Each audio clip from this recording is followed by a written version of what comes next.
Assalamualaikum warahmatullahi wabarakatuh. Buleewwan kiyya akkam nagaa jirtu fayyaa keessan isiniin jechaadha. Buleewwan kiyya jirra isiniin jenna. Isinis akka nagaa qabdan abdii isinirraa qaba buleewwan kiyya. Buleewwan kiyya har'aas aapbii ajaa'ibaa tokkon isinii qabadhee dhufe. Aappiin kun telegiraama kiyya jala isiniif kaha. Aappiin kun hin jiru jechuudha pilaastorii keessaa isa kana.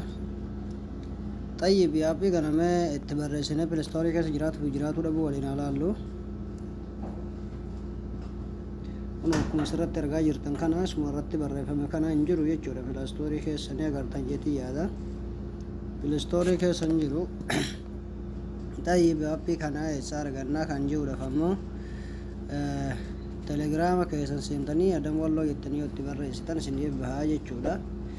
Isa kana jechuudha agartee telegiraamni kiyya kanuma gubbaa kanarratti agartan kana adam walloo kan jiru kana jechuudha. Xayyib obboleewwan kiyya as keessa seentaniiti gadi buufattan jechuudha aappiin isa kana waan ta'eef gadi buufattan jechuudha. Gadi buufattanii gadi buufattan jechaadha. Instaal gadi eeggaa godhatanii kaatan. Xayyib obboleewwan kiyya keessa seentan jechuudha. Aappiin kun dalagaa jira akkuma isin argaa jirtan kana. Koodiidha qaba jechuudha. Koodii isaatis achimaan isinii kaahee jira. Haala isaadha hunda isaadha isiniin agarsiisa. Xayyib obboleewwan kiyya akka gadi buuftaniin abdeet kan jettu tana tuqxanii jechuudha obboleewwan kiyya. Abdeet kan jettu tana tuqxaniiti gadi buuftan jechuudha. Waggaa isin abdeet gootan bakka kanatti takka tuqaa lama jaha isinii baasa jechuudha. Ilaa bakka kanatti jechuudha.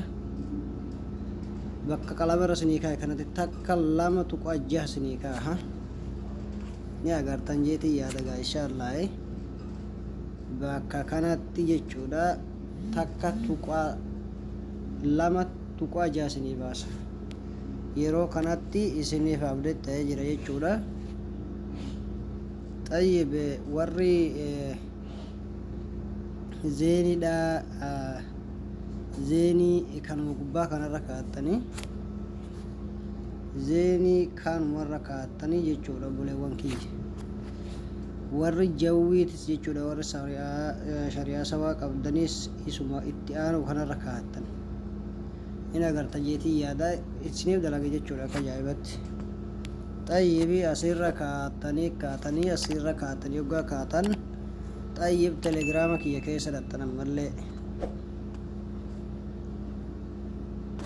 telegiraama kiyya akka seentaniin kun hundinuu paaspoortii fi yuuzarneemidha jechuudha. Misaal famma lakkoofsa gubbaadha kana jechuudha. Akka gubbaa olaanu kana itti galfatu warri barbaade jechuudha. Inni gubbaadha yuuzarneemidha inni gatan paaspoortiidha. Cal jettaniituma akkanuma gadi qabdanii teessanii yeroo gadi qabdanii teessan ammallee isa gubbaa kana dura peesti godhattan katti gadi qabdanii teessanii kooppii bakka jettu tana ni agartan jeetii yaada jechuudha. Bakka tana jechuudha kooppii godhattanii dhaxxanii itti naqattanii jechuudha isa gubbarratti. Lammeessallee itti garagaltanii isuma kana kan amma itti naqattanii kan amma fudhattan isuma olaanu kanarraayi ammallee isuma itti aanu kana fudhattanii jechuu kooppii gootanii dhaqattanii itti naqattanii jechuudha. Isa gadaanutti naqxanii yeroo kaatan waa tokko isinirraa hin barbaachisu jechuudha. Iyyumaan laalaa waan inni godhu akka ajaa'iba kanatti dalagaa jechuudha. Xayyib tokko saadha yoo irraa lakkoofsa tokko yoo irraa qannafte hin dalagumu. Misaala fi kanuma irraa qannasu lakkoofsuma jaha kana irraa qannase hin dalagu jechuudha. Hin dalagu jechuudha ni agartan jeetii yaada. Jaha san yoo itti da'e ni dalaga jechuudha kun.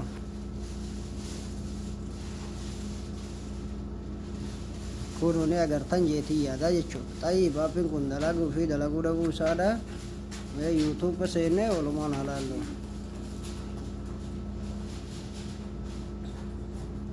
Kun hogaa akkuma waliin argaa jirru kana jechuudha obboleewwan kiyya akka ajaa'ibaa kanatti dalaga.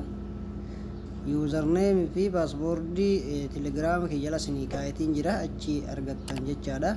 Obboleewwan kiyya warroonni haaran dhuftan subscribe laaf nu gochuu hin dagatinaadha, nu jajjabeessuu hin dagatinaadha. Warroonni barumsa keenya akka agartanii irraa fayyadamtanii faayidaa isaa agartanillee laa'ikii sheerii nuuf gochuudhaan nu jajjabeessuu hin dagatinaadha.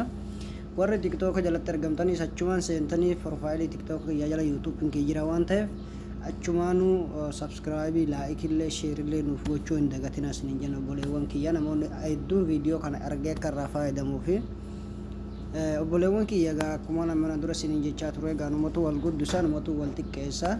Kanaaf jennaan obboleewwan kiyya subscribe laa'ikii naaf gochuu hin dagatinaan isiniin jaa. Warri tiktok jalatti argamtan guutuun keessan hedduu galatoomadha. Warroonni nama hedduutu achi isheenii subscribe laa'ikii naaf godhaa jira.